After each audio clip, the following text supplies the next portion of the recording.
Okay, now on to our second last sentence, the 13th sentence. It reads from the top, like what we've done, pendular method. Ngo, ngo, sango, sango, sango, sango, ra, sango, sango.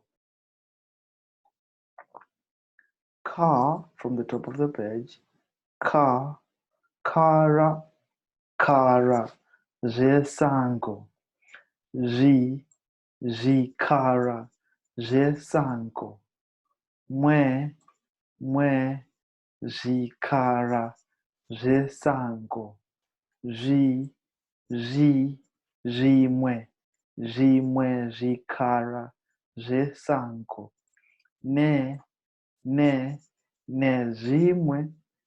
zimwe, kara, sango, da, zimwe, kara, sango, va,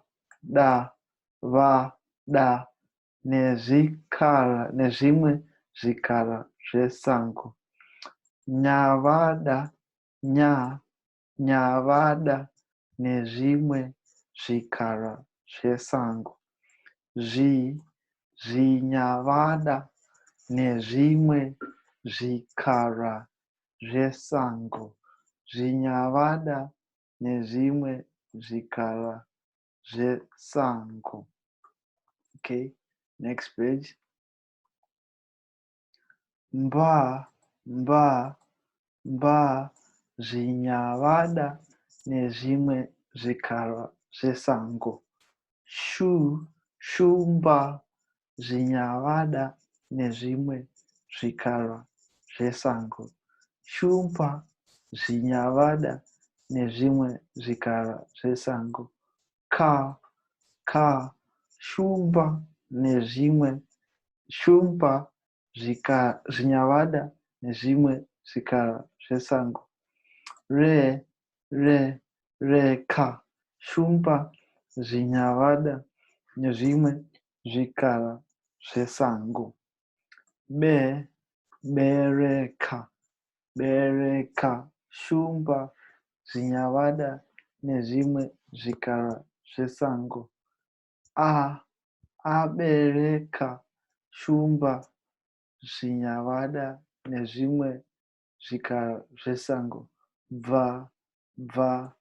Abereka, shumba, zinyavada, zimwe, kara, sango.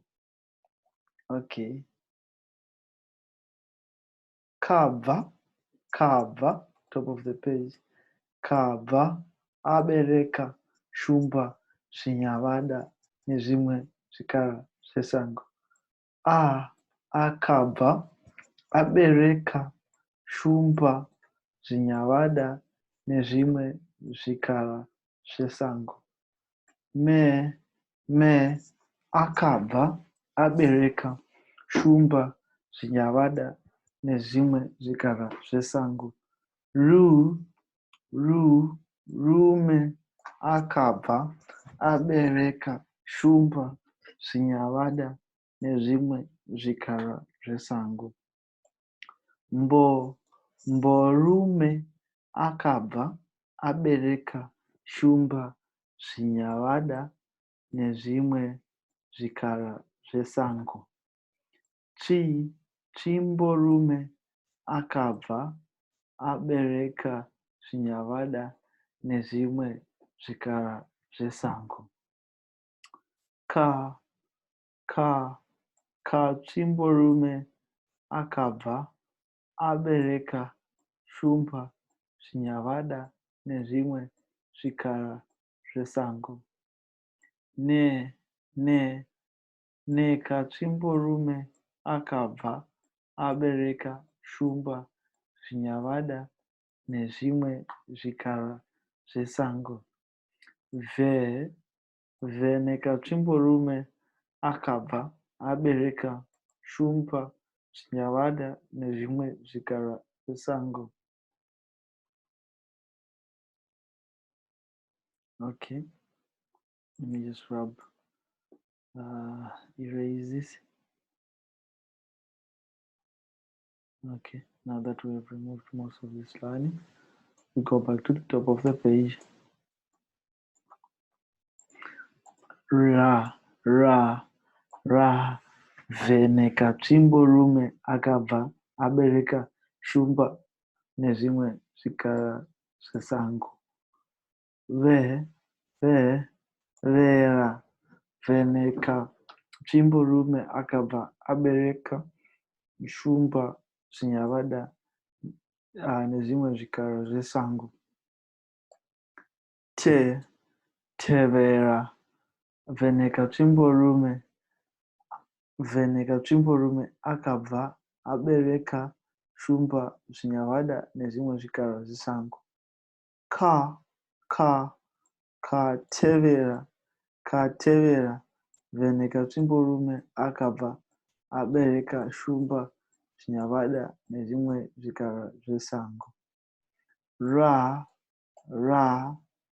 Rakatevera, vheneka tsvimborume akabva abereka shumba, zvinyavada nezvimwe zvikara zvesango.